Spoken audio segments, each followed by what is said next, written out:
Venerable Long Po Sir, I am curious as to why Thailand, a country made up mainly of Buddhists, and Buddhism provides so many valuable teachings, has not caught up with the economic growth of other Western countries.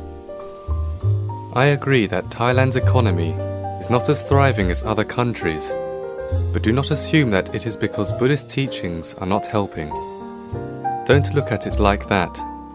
Let's look at it in a different way. The first thing to consider is this. If Thai people who consider themselves Buddhists were to be called out and asked to tell the life's history of the Lord Buddha, only a few will be able to tell it thoroughly and correctly from the day of his birth until the day he entered nirvana. I'm not even talking about the heart of the Buddhist teachings. This is the truth. Thus, whatever problems that arise, people should not suppose that believing in Buddhism has led to Thailand's problems or decline.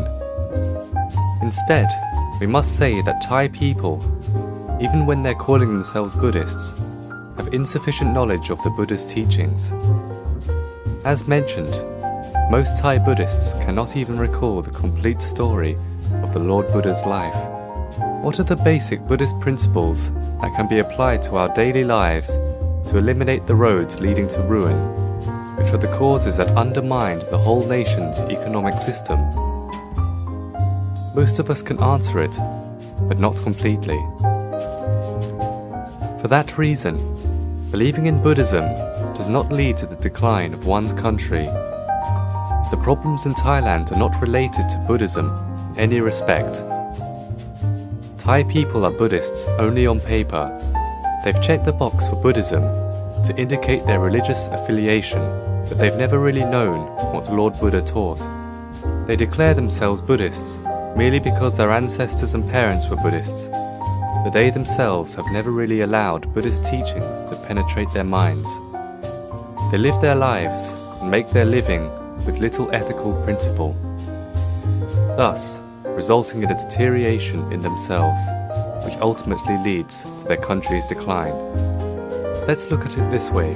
Whenever people live their lives morally by following the Buddhist doctrines, no matter what their race or nationality, they will be prosperous. For example, the Lord Buddha taught people to have patience and perseverance. So if these people were to follow these virtues without even knowing there were Buddhist teachings, they will prosper and thrive. On the contrary, those people who know that the Lord Buddha taught about perseverance, benevolence, and endurance in confronting obstacles, and to cultivate good deeds, but they never take an action to practice them, such people won't prosper.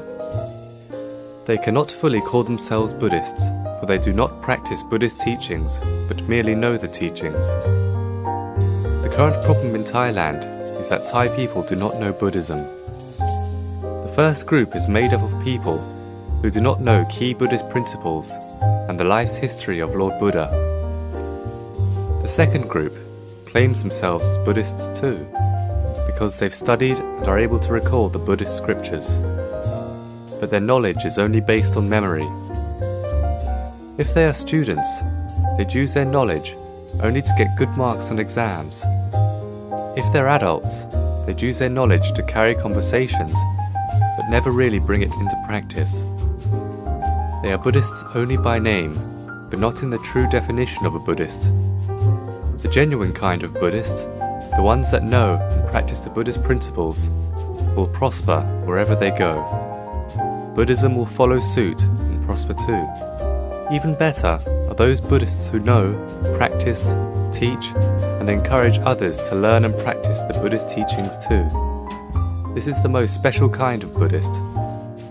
Briefly, the true Buddhists are those who know and practice the principles at a level where they can be teachers to themselves and others around them.